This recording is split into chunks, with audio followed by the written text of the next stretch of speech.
the doors don't lock in the bathroom. So I saw, like, you go to the bathroom, you open the door, and someone's taking a dump right there. It's, like, I saw two people just before the show. It was hilarious. Hey, this is Samuel Lee, and I'm the drummer of Red Rain, and I'm having some fun on the All Over Place podcast where the funsanity never ends. Hello and welcome back to All Over the Place. I am your host, Eric Porvoznik, and as always, thank you everyone for watching, sharing, subscribing, listening, and continuing to grow. We are getting more and more comments, and we've got buttons now, we've got stickers, we've got bumper stickers now. Going to be getting out to all the fans. Thank you so much, all over the place land. And I also want to remind you to check out our friends over at Danny Zalesko Presents, Vinyl Record Dude, Drum Talk TV. And we've got someone else that we're always sharing the linkage with is back in the house today. So let's welcome back Kathy Rankin. How are you? Hi. hot off of a St. Patrick's Day show, and voices rested and ready to rock and roll again. Yeah. And let's bring back Jim Culver. Hey. And always great to see you, my friend, up there in the Northwest. And our California man out in New York now, Marty. How the heck are you doing? Hey, coming at you from the Northeast. Live from the castle. About 30 degrees. It's great. That doesn't work for me. Nope. Having fun though. Indoors.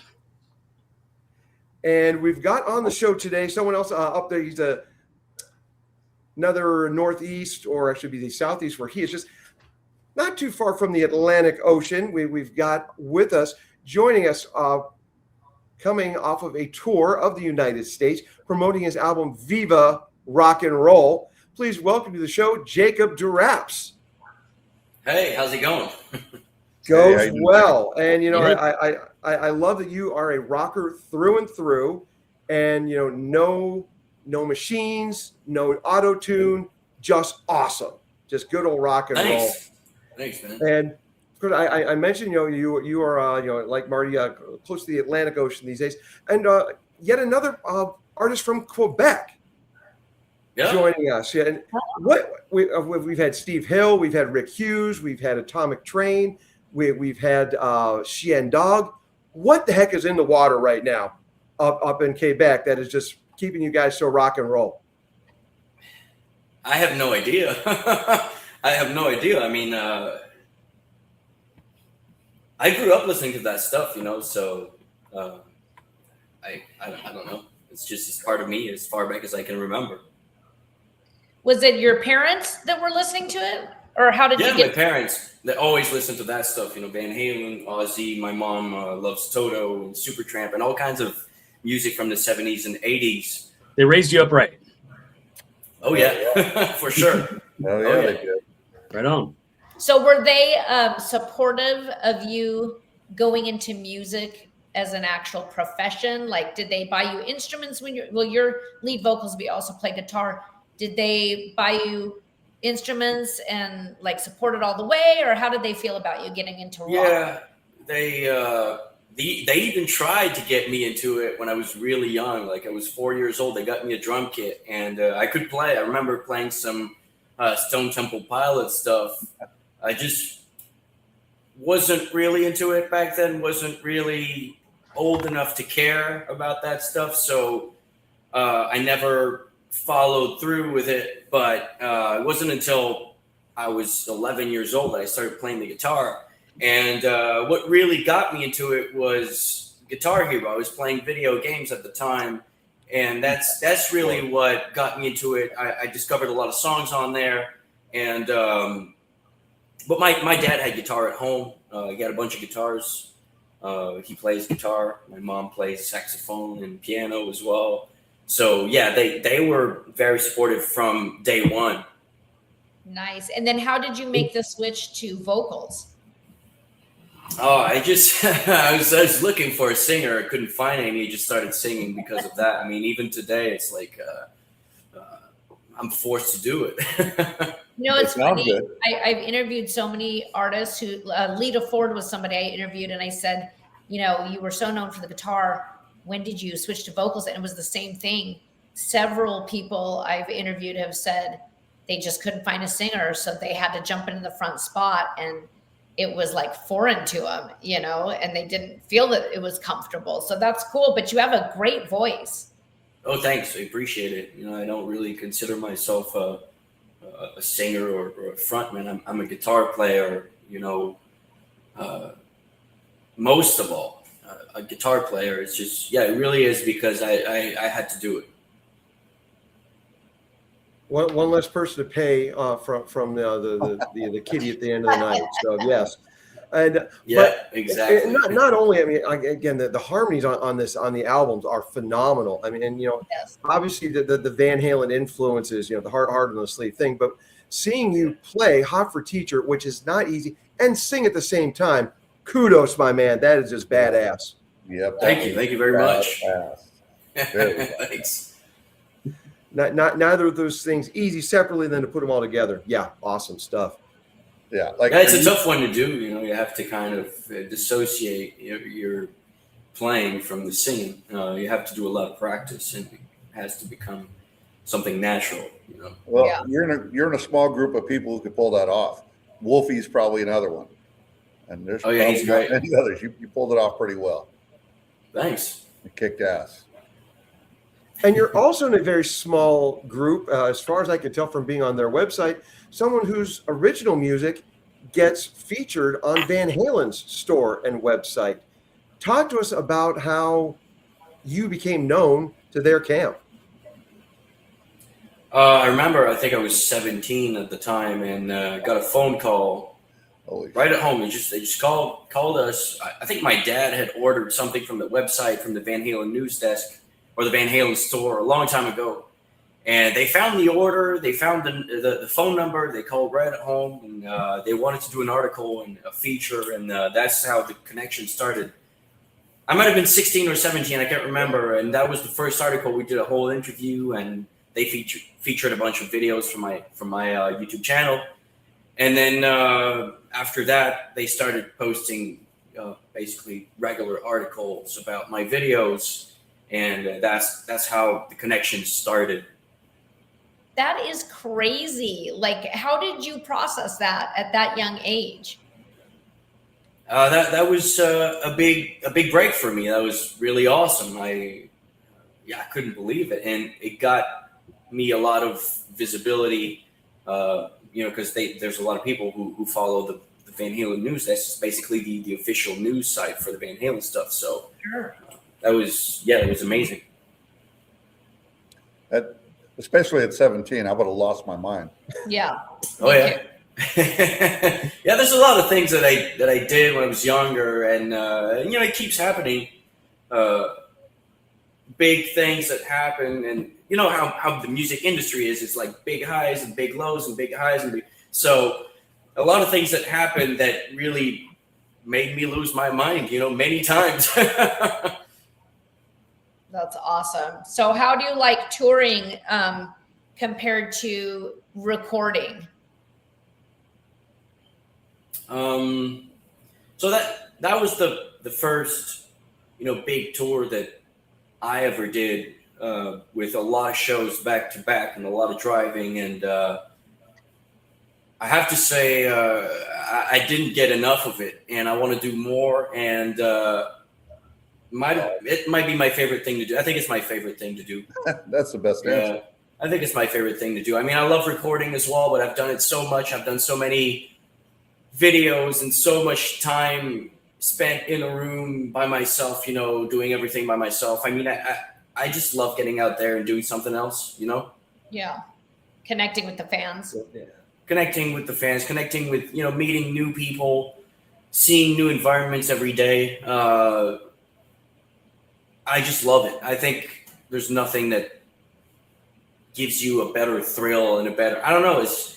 I want to go back. I'm ready. I'm rested. Let's do it again. The latest tour took you started at Daryl's house out there in New York, and then you wrapped up at the Viper Room in LA. And with a stop in, because it's obligatory here pretty much every week, we have to make a Spinal Tap reference. And you played Shank Hall in Milwaukee, where Spinal Tap once played. So talk to us about, you know, going coast to coast and getting the music to all across America.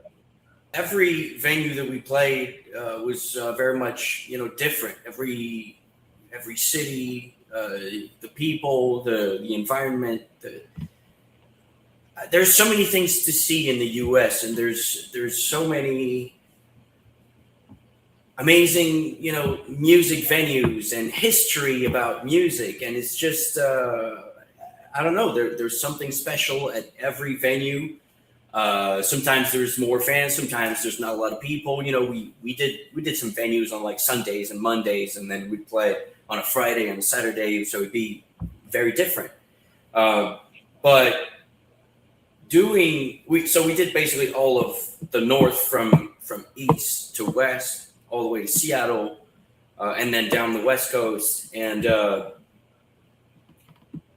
I think my favorite show that we did was probably Seattle.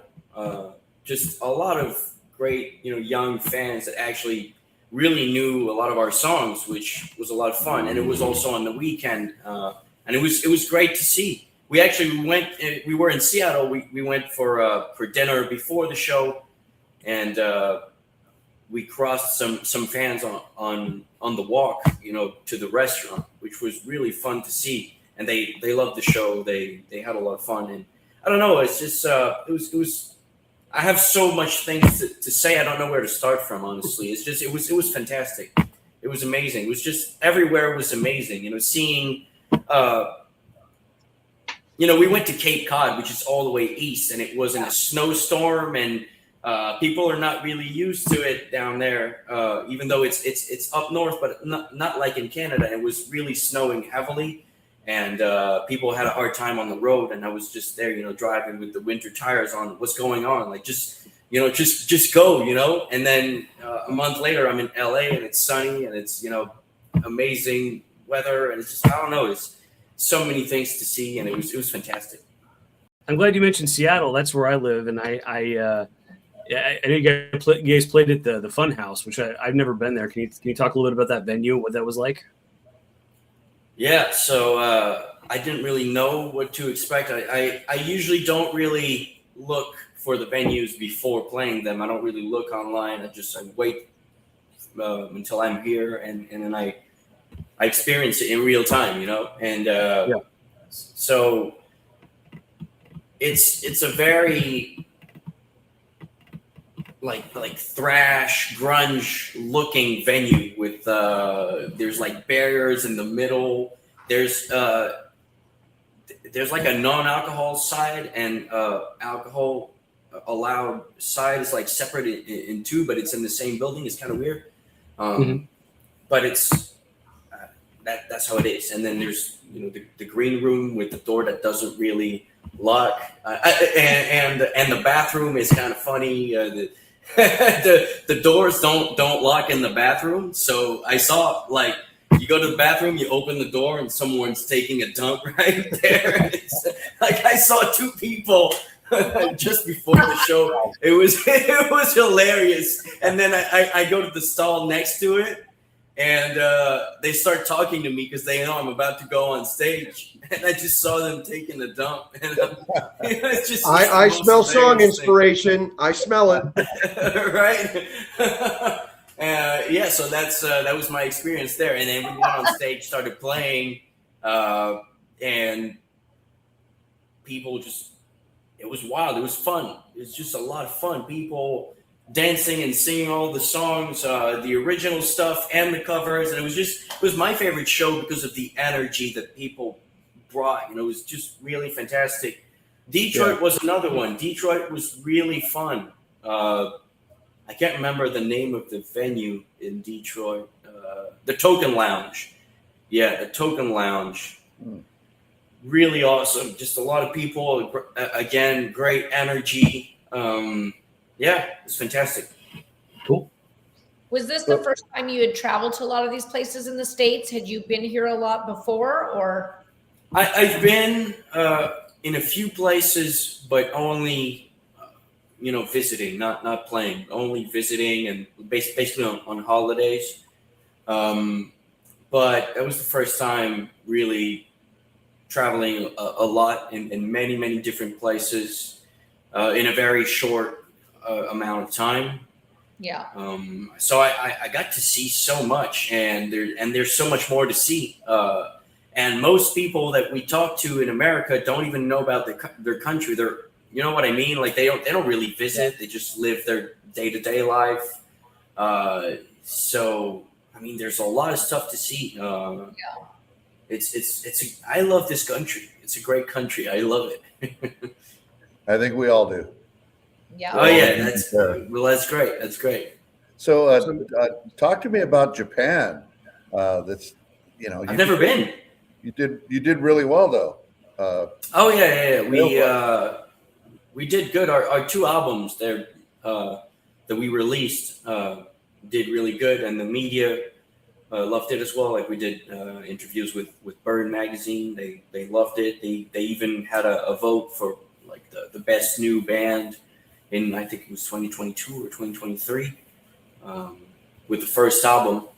And they voted for us as like the best new band. And second album came out, and it stayed #1 on the Amazon hard rock and metal charts for like a week. It was #1. So that was really great. And hopefully, we can go there and play at somewhere. That would be a country that I'd love to visit. Yeah, when we did the Heavy Metal Hall of Fame, I met some guys there. The name of the band was Wild Change, and they said they do most of their work in Japan, most of their touring in Japan. That's where they make their money. That's where rock is still really vibrant there, and really, it's more mainstream than it is here. And they just come back to do like kind of this was Sunset Strip, so they were doing some nostalgia. Okay. But right. They said that the Japanese fans love them. They were pretty big there, and they're pretty much not at all here in the States. So yeah, I've heard about that a lot. I think they really they love guitar music, and they love guitar stuff, guitar bass stuff. There's a lot of it in Japan, and they're still very much into physical things, magazines, and they have stores filled with a lot of physical stuff. I don't know how to describe it, like like toys and magazines and vinyls and CDs and all that stuff. Not like here where most of the things have gone like digital. Yeah. Well, even in Europe, like they have the huge festivals. They, a lot of the bands tour in Europe because they get so many people at the festivals. And it's right. A lot of them say it's like being back in the 80s because the 70s or 80s, because the fans over there come with their denim jackets and their pins of all their bands and all, like you said, all the physical merch. They're just into that.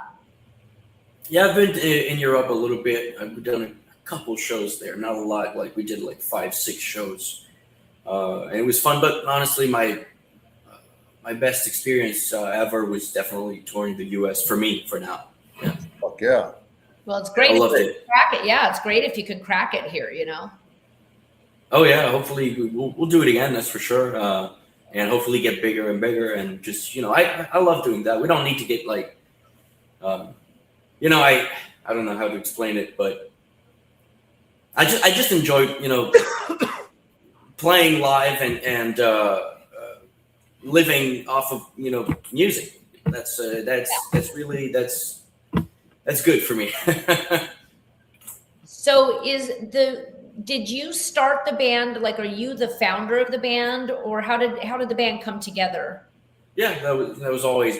It's always been my band. Always been started as a solo project a long time ago. I mean, I've always played in bars since I was like 14 years old, maybe 13 or 14. Yeah, started in bars. I started playing under my name, Jacob Deraps, and always played under my name, and then eventually it became Deraps with collaborating with my drummer Josh from Australia, and we started writing music together. We write everything together.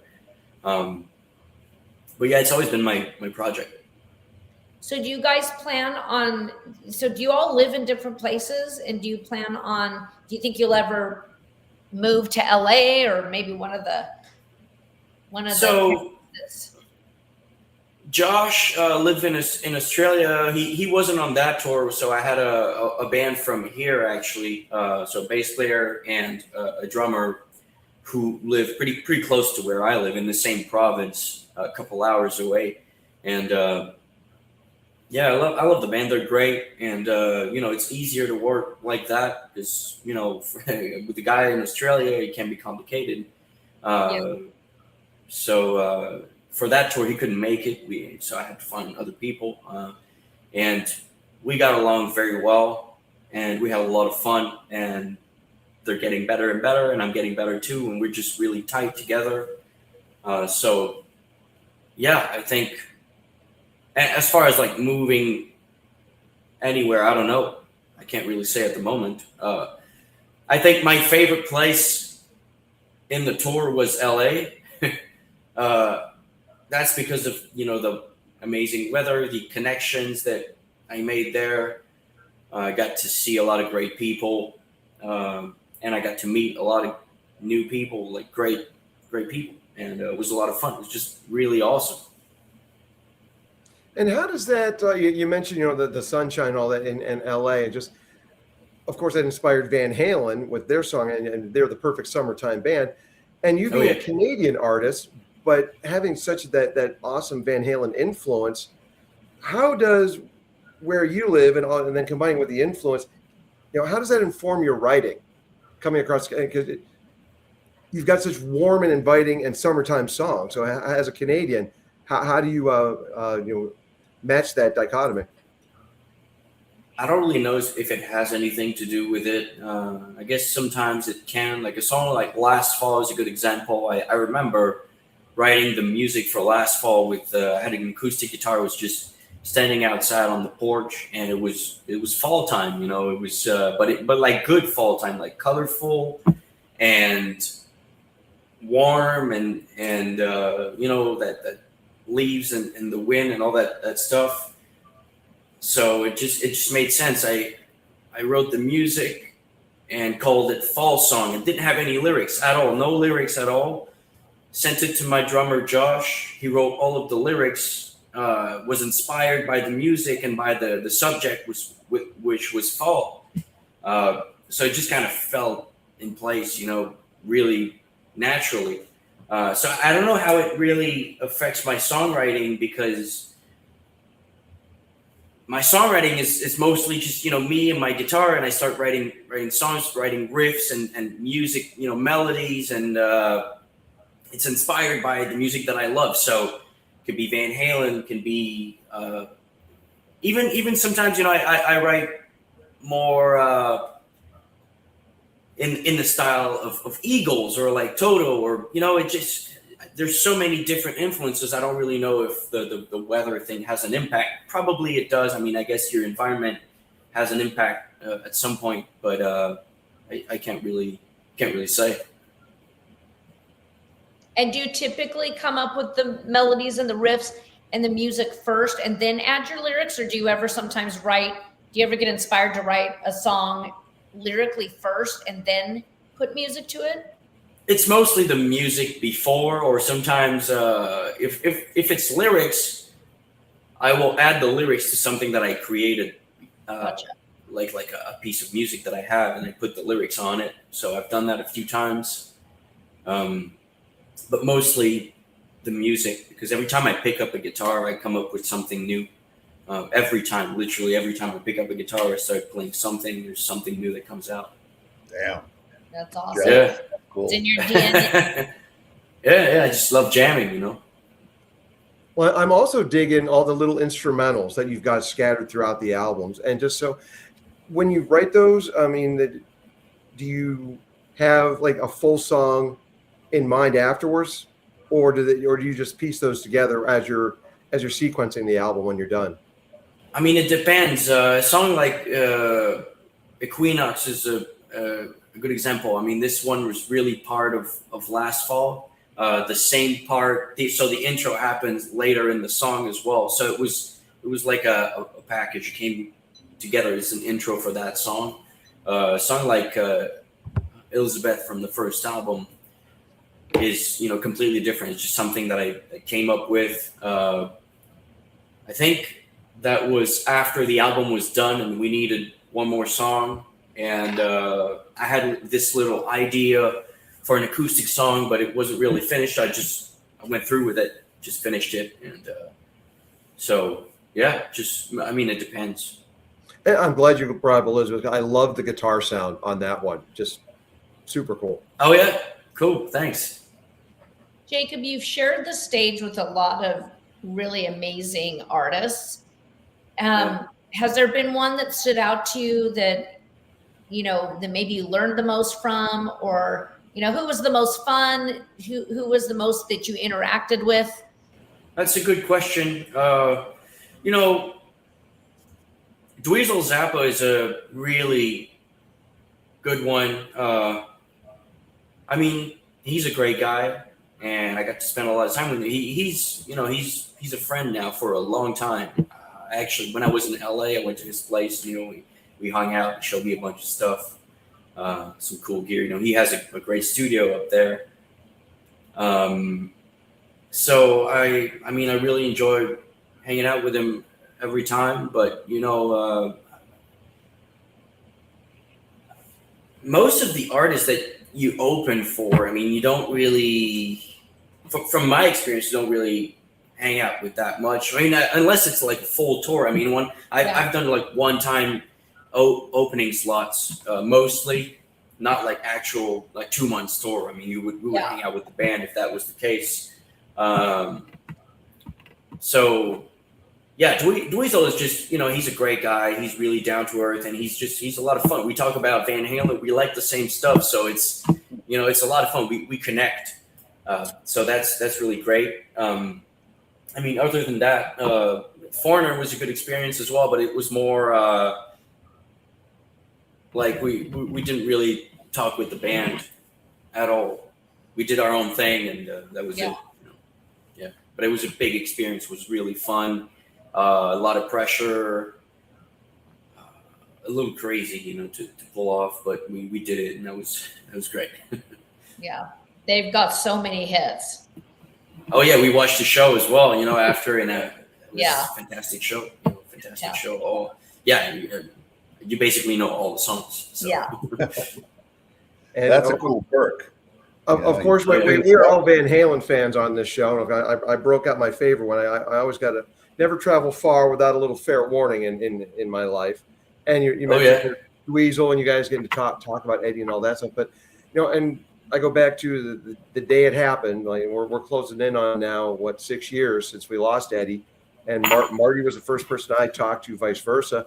And here we still don't have the proper tribute to Eddie Van Halen. And as a fan, are you okay with how things have proceeded in that regard, or do you think that something ultimately can happen? There can be peace between all these different camps, and we can properly memorialize this legend? I don't think anything will ever happen. I pretty much resign myself to that. I don't expect anything from that camp anymore. I mean, and even before Eddie passed, you know, it was basically over. Yeah. You know, I'm just saying the truth. You know, the band. Well, the way I look at it, you know, Dave Grohl, of course, memorialized Taylor Hawkins in two separate locations. And when Wolfgang came out and jammed some Van Halen with those guys, I think that was as proper a send-off as we're going to get. The son channeling the father. And I can live with that. And if Sammy wants to, I'm a fan of the Sammy era as well. And I think that, you know, him paying his tribute with the best of all worlds is working for those fans who want to get that. So, yeah. Yeah, that's fine. You know, I mean, it's his stuff too, and it's completely fine. You know, I like it too. And Dave is doing his own thing, and whatever happens with Van Halen, I don't know. I don't think. I think they're you know, the good stuff is behind, and that's what happens. You know. Well, what are your thoughts on what Alex is compiling right now with the help of Steve Lukather? Well, I'm interested in it because it's Van Halen. It's Eddie Van Halen. You know, he's got tons of unreleased material. So what they're doing is basically probably going through a bunch of Eddie Van Halen, riffs and songs that he did, and they're producing together. I don't think we're going to hear anything that like Lukather playing on an album with Alex. I think they're going through material of Van Halen. That's what's happening. So yeah, I'm interested in it. I'm always interested in anything Van Halen. I just don't expect anything from them because that's just how it's always been with them for the past like 20 years. Yeah. Yeah, it's a shame. Yeah. Yeah, I know. I mean, I agree. They're my favorite band, and sometimes it's kind of a pain to be a fan of Van Halen because why not release like a Blu-ray of the DLR era stuff or like anything live from the DLR era? They have so much stuff, and they just don't do anything about it. Yeah. Don't tell me that Oakland Coliseum complete concert doesn't exist somewhere. It's out there. Well, if not, just release the 3 songs on Blu-ray. So there you go. Fair warning. Yeah, but I want to get into Viva Rock and Roll, and you self-produced the second one, which is, the definition of a non-sophomore. It's definitely not a sophomore slump. So tell us, just the confidence that you had self-producing and then creating this album that just rocks from start to finish. So the first album was, we didn't have the experience. We were learning on the spot. And so the second album, we were a lot more experienced because of the first album. We had a lot of, we knew what we were going for. I knew what I wanted as far as like guitar sounds and recording vocals. And so the recording techniques were better and the knowledge was just, we had a lot more knowledge. So we knew what we were going for. We just went for it. And it was a lot more fun to do than the first album, because the first album was a lot of trial and error and going back and re-recording and remixing. And the second one, just a lot more fun, happened a lot more organically, naturally. It just like fell in places more naturally. It was a lot of fun to do. It was my first time mixing a whole album, but it was still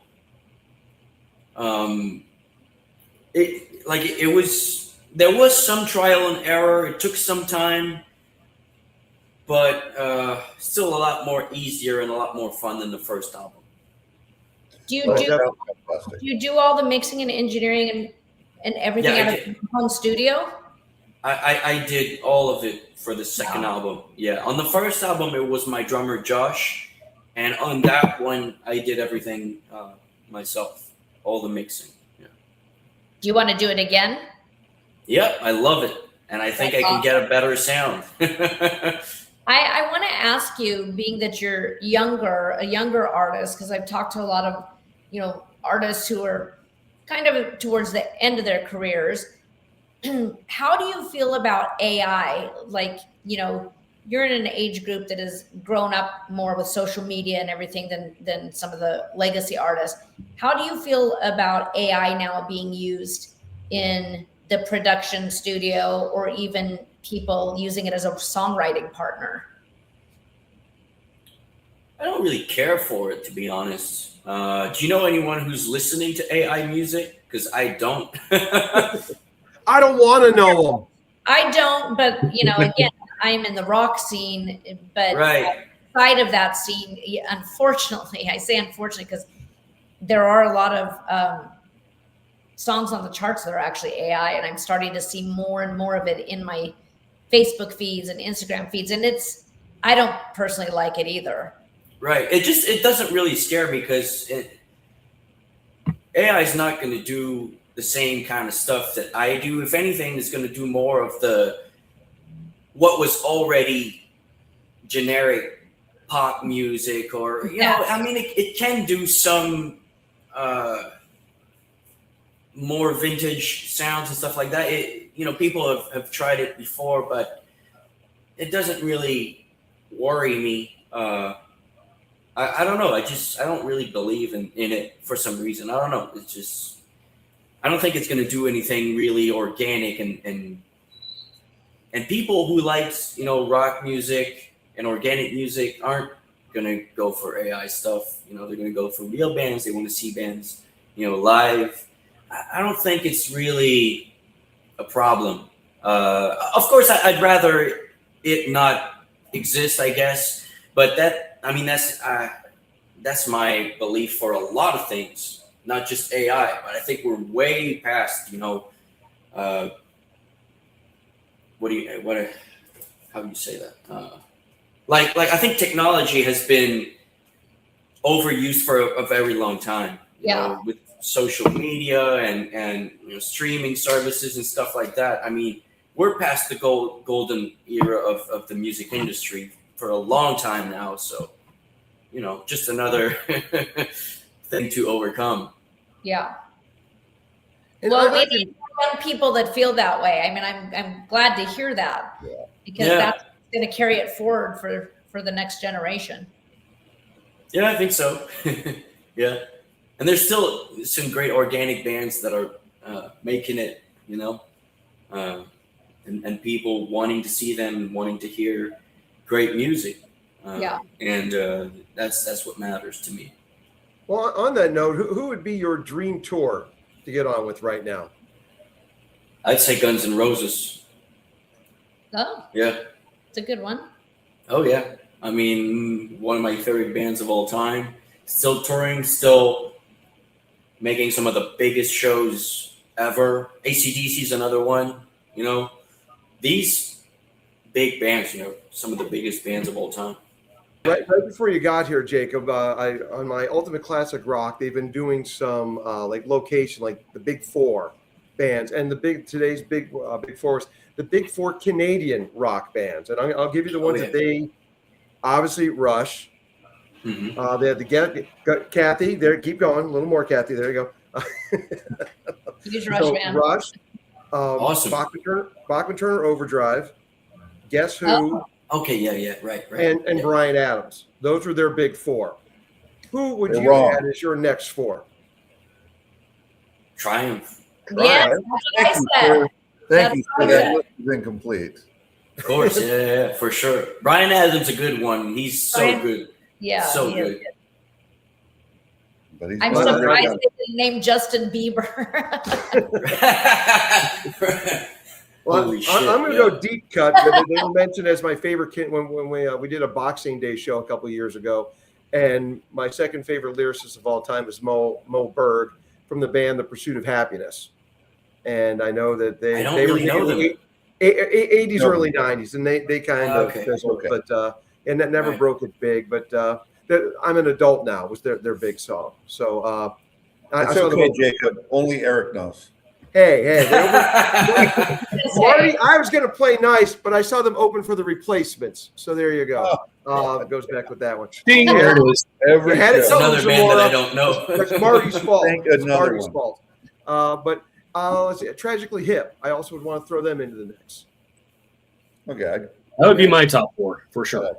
But before we let you go, Jacob, I do want to. I want our audience to know, for those who are not yet Deraps fans, what is like a 4 to 5 song sampler of your band's music that you would want them to hear to make them full-on Deraps fans coming out to see you guys when they hit their cities?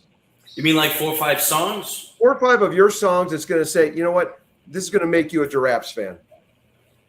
Number one, I always say Last Fall. It's my favorite, and I think it really captures what we do best. So Last Fall is one, and then I would say Viva Rock N Roll, which is another one that really captures, that Van Halen meets Guns N' Roses influence. We have a lot of these songs, Van Halen meets Guns N' Roses, like a little bit more aggressive Van Halen kind of stuff. So Last Fall, Viva Rock N Roll, Sex, Drugs, and Rock and Roll from the first album, one of my favorite. Born to Die from the second album, which captures more of the heavy metal, a little heavier, a little more 80s metal side of me. And then last, I don't know.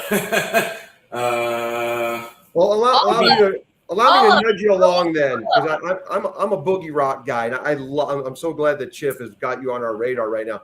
But I'm loving that fist pump and rhythm section intro on Legend of Lyric and Laddie. Okay, yeah, that's the more AC/DC side.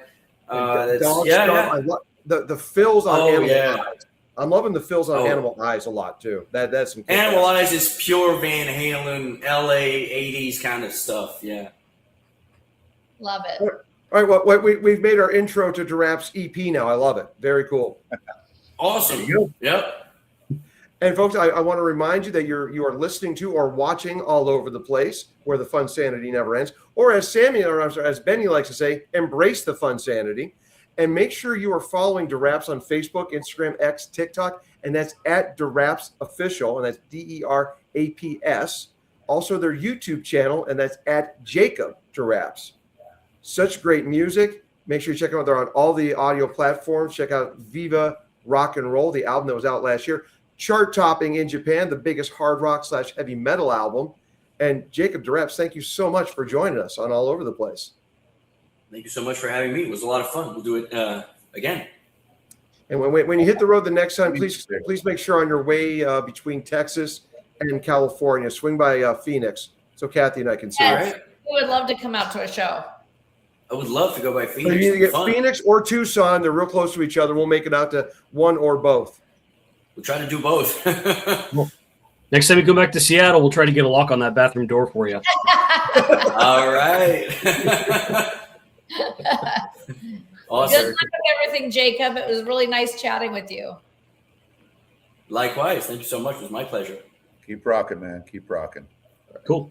Thank you. Well, on Have a behalf of the great day. team here at All Over the Place, Marty, Jim, Kathy, thank you so much, everyone, for liking, sharing, subscribing, and commenting. And we'll be back real soon on All Over the Place. Till then, take care. Bye-bye. Bye-bye.